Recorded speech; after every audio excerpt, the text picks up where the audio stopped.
लाहौर की एक सर्द रात, जरा तसव्वुर कीजिए। एक शादी हॉल है जो कहकहों और ढोल की थाप से गूंज रहा है। दरवाजे पर साबिक डीएसपी अकबर इकबाल बाला खुद मेहमानों का इस्तकबाल कर रहे हैं। आखिर उनके बेटे की शादी जो है, लेकिन उनकी आंखें, उनकी नज़रें बार बार गेट की तरफ उठ रही हैं, जैसे किसी खास मेहमान का इंतज़ार हो, कोई ऐसा जिसके आने से महफिल का सारा रंग ही बदल जाने वाला हो। और फिर वो आ ही गया। काले शीशों वाली एक लैंड क्रूजर गेट पे रुकी, दरवाजा खुला और हॉल में एकदम गहरा सन्नाटा छा गया। म्यूजिक खामोश हो गई, कहकहे थम गए। यूं लगा जैसे किसी पुरानी कहानी का कोई किरदार जिंदा होकर सबके सामने आ गया हो। सफेद शलवार कमीज पर स्याह फर की जैकेट पहने, चेहरे पर वही एतमाद जो सिर्फ ताकत के आदी लोगों में होता है। डीएसपी साहब तेजी से आगे बढ़े, मुस्कुराकर गले मिले और महफिल एक बार फिर मौसीकी और कैमरों की फ्लैशलाइट से भर गई। लेकिन किसी को यह अंदाजा नहीं था कि उन्हीं फ्लैशलाइट्स के बीच एक नया फोटोग्राफर भी हॉल में दाखिल हो चुका है। उसके हाथ में कैमरा तो था, मगर उसकी उंगली शटर पर नहीं, किसी और ट्रिगर पर थी। और फिर चंद ही लम्हों बाद खुशी की आवाजें चीखों में बदल गईं। गोलियां चली, अफरा तफरी मची और फर्श पर वो शख्स गिरा जिसके नाम से लाहौर की गलियां वाकिफ थीं। अमीर बलाज टीपू। सीना गोलियों से छलनी, चेहरा खून में तर, लाहौर की सबसे पुरानी दुश्मनी का वारिस बेहिस्सो हरकत पड़ा था। बलाज के गार्ड्स ने पलक झपकते ही हमलावर को दबोच लिया। लेकिन यह बात बिल्कुल साफ थी कि यह किसी एक शख्स का काम नहीं था। ये एक कत्ल नहीं था, ये एक मुनज़्ज़म साजिश का पहला धागा था। एक ऐसा धागा जिसने लाहौर पुलिस को एक ऐसी गहरी तहकीक की तरफ धकेल दिया जिसके सिरे मुल्क से बाहर तक जाते थे। चुंगी अमर सिद्धू पुलिस सिर्फ 7 मिनट में मौके पर पहुंच गई। फौरी तौर पर जाए वाकया को सील किया गया, लाश को ढांपा गया और फोरेंसिक टीम ने सबूत इकट्ठे करना शुरू कर दिए। ये सब एक जासूस की चेकलिस्ट की तरह था। क्राइम सीन महफूज करो, हर सबूत को थैले में डालो और एक एक गवाह का बयान कलमबंद करो। जब हमलावर के सामान की तलाशी ली गई तो सब हैरान रह गए। हाथ में एक डीएसएलआर कैमरा, गले में प्रेस का कार्ड, लेकिन कैमरे की बॉडी के अंदर एक 9mm पिस्तौल बड़ी महारत से छुपाई गई थी। यह हमला कितना सोचा समझा था, इसका अंदाजा तो इसी एक हथियार से हो रहा था। तो अब कहानी क्राइम सीन से तफ्तीशी कमरे की तरफ आती है, जहां डिजिटल डेटा एक ऐसी साजिश से पर्दा उठाने वाला था जिसकी जड़ें बहुत बहुत गहरी थीं। तफ्तीश का पहला सुराग शूटर की शिनाख्त से मिला, मुजफ्फर हुसैन।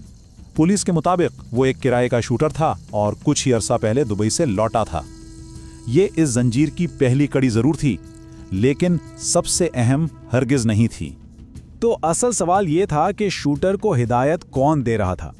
इस सवाल का जवाब मुजफ्फर हुसैन के फोन में छुपा हुआ था, जिस पूरी साजिश का ताला खोलने वाली चाबी बनने वाला था। जब तफ्तीशकारों ने फोन डेटा का तज्जिया किया तो उनकी स्क्रीन पर एक नेटवर्क का नक्शा बनने लगा। फायरिंग से कुछ देर पहले शूटर के फोन पर 2 नंबर एक्टिव थे, एक नसीराबाद से और दूसरा माल रोड से। ये कॉल्स पूरे शहर में फैले हुए साजिशियों को आपस में जोड़ रही थीं।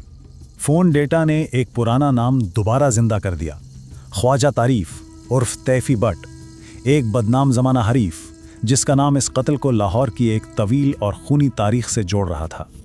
लेकिन तफ्तीश का सबसे चौंका देने वाला मोड़ अभी बाकी था। ये इंकिशाफ के बिलाज तक पहुंचने में मदद किसी दुश्मन ने नहीं, बल्कि अंदर के ही एक शख्स ने की थी।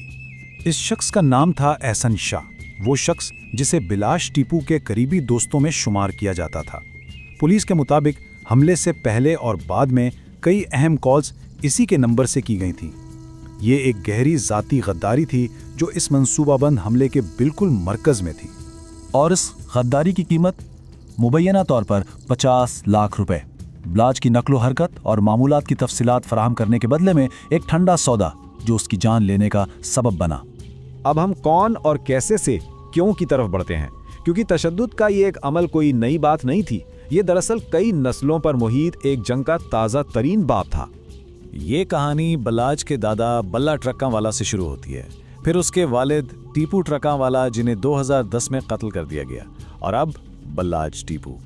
ये बदले का एक ऐसा चक्कर था जो नस्ल दर नस्ल चलता आ रहा था। और शायद बिलाज की जिंदगी का मरकजी तसादुम भी यही था। एक तरफ उसे अंडरवर्ल्ड की विरासत मिली थी और दूसरी तरफ वो इस विरासत को जायज सियासी ताकत में बदलना चाहता था। वो बंदूक की बजाय वोट के जरिए असर और रसूख हासिल करना चाहता था। उसने इस दुश्मनी को ख़त्म करने की कोशिश भी की। पहले पाकिस्तान तहरीक इंसाफ में शमूलियत इख्तियार की, फिर मुस्लिम लीग नून के मकामी हलकों के करीब आ गया। वो उस खून की लकीर को मिटाना चाहता था जो 3 नस्लों से उसके ख़ानदान का पीछा कर रही थी। लेकिन इस कहानी का अंजाम अदालत में नहीं, गलियों में लिखा जाना था। साजिश के अहम किरदार एक एक करके ट्रायल का सामना करने से पहले ही मंजर से हटा दिए गए। पुलिस रिपोर्ट के मुताबिक गद्दारी के मुलजिम एहसन शाह को निशानदही के लिए ले जाया जा रहा था जब फायरिंग के तबादले में वो मारा गया। कुछ अरसे बाद मरकजी मुलजिम तैफी बट को दुबई से पाकिस्तान लाया गया और रहीम यार खान के करीब एक मुबैना हमले में वो भी मारा गया। सरकारी बयानात में तो इन अमवात को पुलिस मुकाबलों का नतीजा करार दिया गया, लेकिन लाहौर की गलियों में ये सरगोशी गूंजती रही। क्या ये वाकई मुकाबला था या इंसाफ की मेज पर रखा गया आखिरी सौदा? क्या ये इंसाफ था या गवाहों को खामोश कराने की एक कार्रवाई? अमीर बिलाज टीपू की कहानी तशद्दुद के ना खत्म होने वाले चक्कर और ख़ानदानी तारीख के बोझ की एक मिसाल है। ये इस बात की याद दहानी है कि बाज़ औक़ात माजी से फ़िरार हासिल करना नामुमकिन हो जाता है। बलाज ने अपनी तकदीर बदलने की हर मुमकिन कोशिश की, लेकिन माजी की खूनी दुश्मनियों ने आखिरकार इसे अपनी गिरफ्त में ले ही लिया, क्योंकि कुछ कहानियां ख़त्म नहीं होती, सिर्फ किरदार बदल जाते हैं। और आखिर में ये सवाल बाकी रह जाता है कि क्या तकदीर, ख़ानदान और तशद्दुद की जंजीरों को वाकई तोड़ा जा सकता है? क्या खून से लिखी गई मिरास को कभी मिटाया जा सकता है?